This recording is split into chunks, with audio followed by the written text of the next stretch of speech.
The yellow remodelado tram is arguably the most iconic image of Lisbon.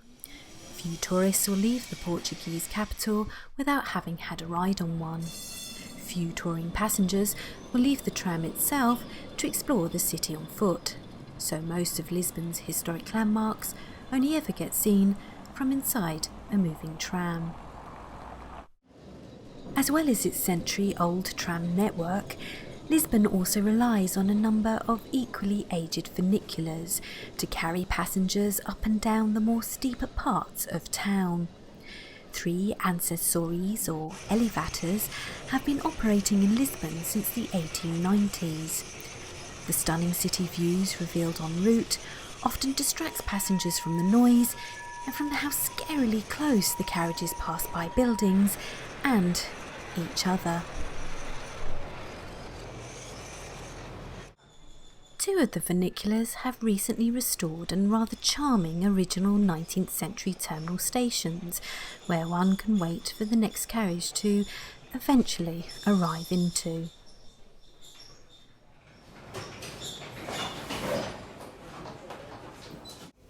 Although the interiors of the carriages are always elegant and immaculate, less can be said for the carriage exteriors. It is an ongoing and perhaps futile battle to keep the carriages free from graffiti, not helped by the fact that the carriages are left out on the tracks overnight for the local street artists to take full advantage of them.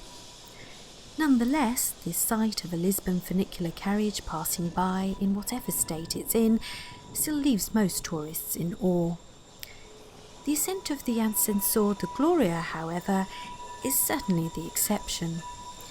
As it screeches and rattles desperately up the steep pathway of Calçada da Gloria, most visiting onlookers are left biting their nails and holding their breath in suspense, and maybe blocking their ears from the piercing sound, as they ask themselves, is it going to make it to the top this time?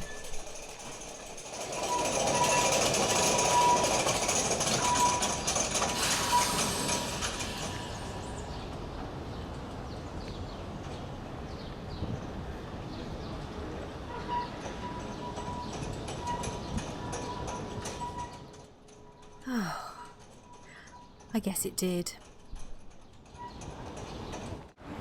Tourists queue up daily for up to an hour at a time to ride the ever-popular Elevador de Santa Justa. It is the only remaining vertical funicular in the city, although technically it is a lift that looks rather like a metal version of Barney the Purple Dinosaur. Others would argue that it holds a close resemblance to the Eiffel Tower, and many believe that this is because the designer, Raoul Mesny du Ponsard, was the protege of Gustave Eiffel. There is in fact no evidence of this connection with the 2 designers, but it doesn't stop buskers playing French accordion music close by to convince tourists otherwise. I have to admit that one of my greatest failings in life is my lack of patience, and so rather than queuing an age along Rua Aria to ascend in the lift, I climbed up the steep streets behind it and walked across the metal walkway from Lago do Carmo to reach the top of the lift in less than 10 minutes.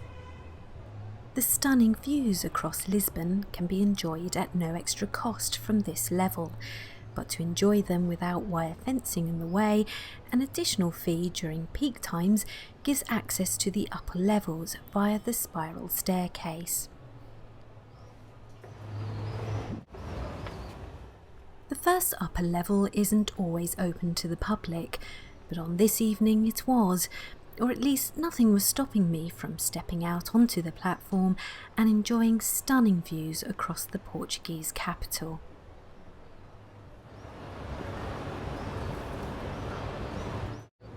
The staircase continues up onto the roof, offering unspoilt panoramic views and a chance to glance down smugly at the queue below, still waiting to get into the lift.